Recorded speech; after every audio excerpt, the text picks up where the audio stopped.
लाडली बहन part one.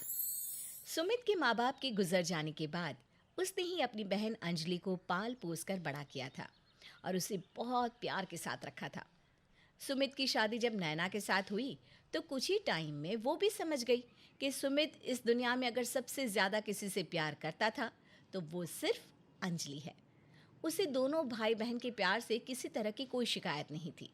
वो सुमित और अंजलि का प्यार देखकर हमेशा खुश हुआ करती थी। एक दिन जब अंजलि अपने कॉलेज से लौट कर आई तो सीधा सुमित के कमरे में पहुंची। भैया, मेरा फाइनल ईयर चल रहा है ना, मुझे लैपटॉप की बहुत ज़रूरत है। आप प्लीज़ मुझे एक लैपटॉप दिलवा दो। ठीक है अंजलि, मैं संडे को जाकर तुम्हारे लिए लैपटॉप खरीद कर लाता हूँ। देखो बहन, तुम्हें किसी भी चीज़ की ज़रूरत हो तो मुझे बता दिया करो। मैं चाहता हूँ कि तुम अच्छी जॉब करो, अपनी लाइफ में आगे बढ़ो। थैंक यू भैया, आप मुझसे कितना प्यार करते हैं ना। आपके जैसा भाई पाकर तो मेरी लाइफ वैसे ही बहुत अच्छी है। कुछ देर के बाद नैना बाजार से लौट कर आती है। अरे सुमित, मुझे ना आपको एक खुशखबरी सुनानी थी। क्या बात है नैना, तुम्हारा चेहरा देखकर तो लग रहा है कि वाकई में कोई बहुत अच्छी न्यूज़ सुनाने वाली हो। सुमित, मेरी चाचा जी का बेटा है ना, उसके बेटे की पहली बर्थडे है। बहुत बड़ी पार्टी रखी है उन लोगों ने। अरे वाह यार, ये तो बहुत अच्छी बात है। वैसे भी कितने दिनों से किसी पार्टी में गए नहीं, बोर हो रहे थे। चलो अच्छा है, इसी बहाने आउटिंग हो जाएगी। सुमित, तुम तो जानती हो ना, मेरे चाचा जी बहुत पैसे वाले हैं। उनके यहाँ पर पार्टी में बहुत बड़े बड़े लोग आने वाले हैं। हाँ नैना, जानता हूँ, लेकिन इसमें परेशान होने वाली क्या बात है। अच्छा है ना, पैसे वाले लोग हैं, पार्टी भी अच्छी होगी। सुमित, मैं ये कह रही थी कि मुझे एक छोटा सा नेकलेस दिलवा दो ना। देखो, मेरे पास ना डायमंड की कोई ज्वेलरी नहीं है, और जो साड़ी मैं पहनने का प्लान बना रही हूँ उस पर तो सिर्फ डायमंड की ज्वेलरी ही अच्छी लगेगी। नैना, बात तुम्हारी सही है, लेकिन वो क्या है ना यार, इस महीने का थोड़ा बजट का प्रॉब्लम है। अच्छा जी, क्या प्रॉब्लम है? क्या आपको भी अपने लिए कुछ खरीदना है? अगर ऐसी बात है तो ठीक है। नहीं नहीं नैना, बात ये नहीं है। वो क्या है ना, अंजलि को एक लैपटॉप चाहिए था। अगर मैं उसके लिए लैपटॉप खरीदूंगा तो फिर तुम्हारे लिए ज्वेलरी खरीदना थोड़ा मुश्किल हो जाएगा ना। देखिए, अगर अंजलि का लैपटॉप अर्जेंट नहीं है तो आप प्लीज़ मुझे ज्वेलरी दिलवा दो ना। अगले महीने आप उसके लिए लैपटॉप खरीद लेना, मुझे कोई प्रॉब्लम नहीं है।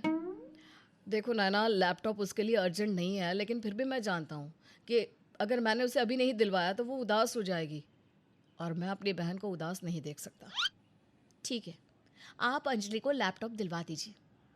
वैसे भी उसकी पढ़ाई लिखाई की चीज़ है, इसमें हमें किसी तरह का कॉम्प्रोमाइज़ नहीं करना चाहिए। कुछ दिनों के बाद अंजलि के कॉलेज में एक पार्टी थी। अंजलि उस पार्टी में जाने के लिए तैयार हो रही थी। उसी वक्त नैना को भी अपनी सहेलियों के साथ किसी पार्टी में जाना था। अंजलि और नैना दोनों अपने अपने कमरे से तैयार होकर बाहर आई। अंजलि ने बहुत शॉर्ट सा ड्रेस पहना हुआ था और नैना ने सिंपल सा जीन्स टॉप। लेकिन अंजलि को छोटे कपड़ों में देखकर नैना को कुछ सही नहीं लगा।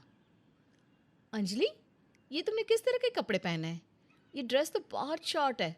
रात के वक्त ऐसे कपड़े पहनकर पार्टी में जाना मेरे हिसाब से ठीक नहीं है। भाभी, आपने भी तो शादीशुदा होते हुए जींस टॉप पहने हुए हैं। जब आप शादी के बाद भी जींस पहन सकती है तो मैं तो अभी कॉलेज में पढ़ती हूँ। मेरे कहने का वो मतलब नहीं था अंजलि। मैं बस तुम्हें समझाना चाहती हूँ कि तुम थोड़ा ठीक ठाक सा ड्रेस पहन सकती हो ना। नैना, अंजलि ठीक ही तो कह रही है। वो एक कॉलेज में पढ़ती है, उसके साथ पढ़ने वाली सारी लड़कियां इसी तरह के कपड़े पहनती होंगी। और तुम अपने आप को देखो ना, तुमने भी तो जींस टॉप पहना है। सुमित, यहाँ पर बात कंपैरिजन की नहीं है। मैं अपनी सहेलियों के साथ घर पर पार्टी करने जा रही हूँ। मैंने पूरे कपड़े पहने हैं, मेरी शादी हो चुकी है। और अंजलि अकेले घर से बाहर जा रही है। मुझे ठीक नहीं लगा, इसलिए मैंने बस टोक दिया। तुम जाओ अपनी पार्टी करो, मेरी बहन का जो मन होगा वो करेगी। पता नहीं शादी के बाद कैसा घर मिले।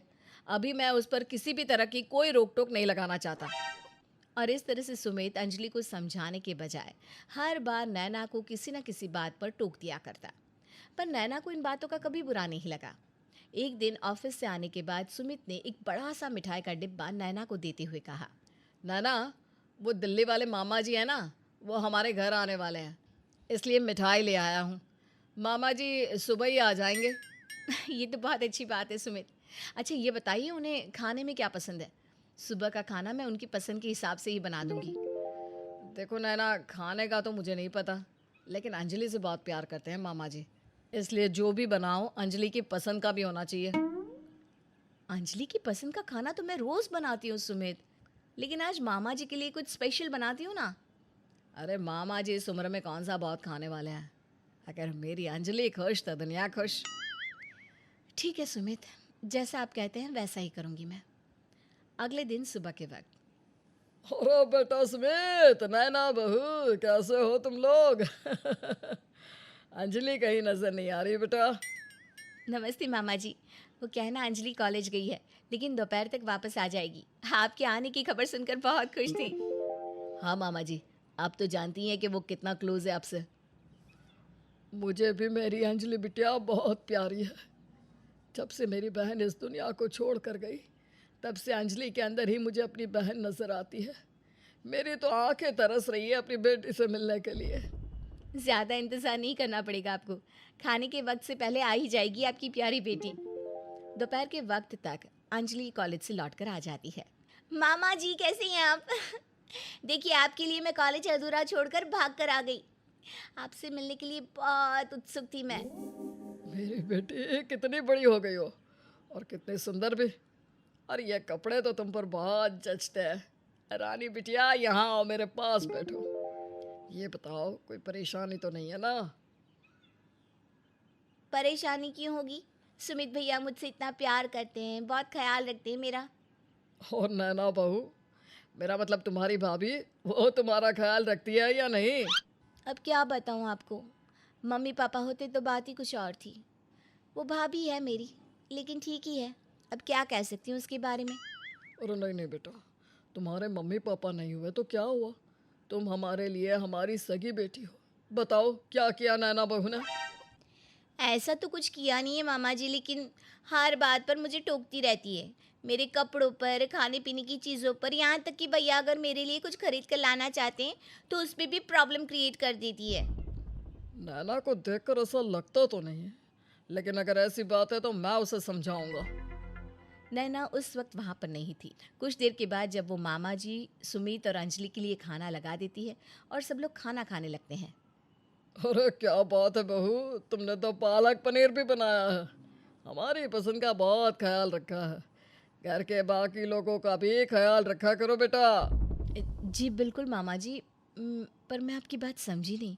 घर में तो सिर्फ सुमित और अंजलि है और मैं उन दोनों का अच्छे से ख्याल रखती हूँ। अब बहू कहने से क्या होता है, हम अच्छी तरह से देख सकते हैं ना। क्या भाभी, आपने मेरी चॉइस की कोई चीज़ नहीं बनाई। सुबह भैया ने आपसे क्या कहा था? अंजलि तुम्हें पालक पनीर बहुत पसंद है और ये सेवइयाँ वाली खीर, ये दोनों ही स्पेशल तुम्हारे लिए ही तो बनाई है मैंने।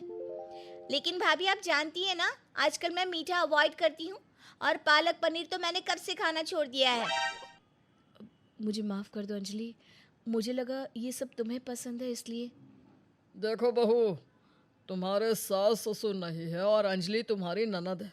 तुम्हें उसका अच्छे से ख्याल रखना चाहिए। तुम्हारे और सुमित के अलावा उसका इस दुनिया में है ही कौन? मामा जी ऐसी बात नहीं है, नैना बहुत अच्छे से सबका ख्याल रखती है। अभी आप खाना खाइए, हम इस बारे में बाद में बात करते हैं। सुमित मामा जी की और अंजलि की बातें सुनकर हैरान था। क्या वो अपनी बहन का साथ देगा या फिर उसे समझाएगा? जानने के लिए देखिएगा इस कहानी का अगला भाग।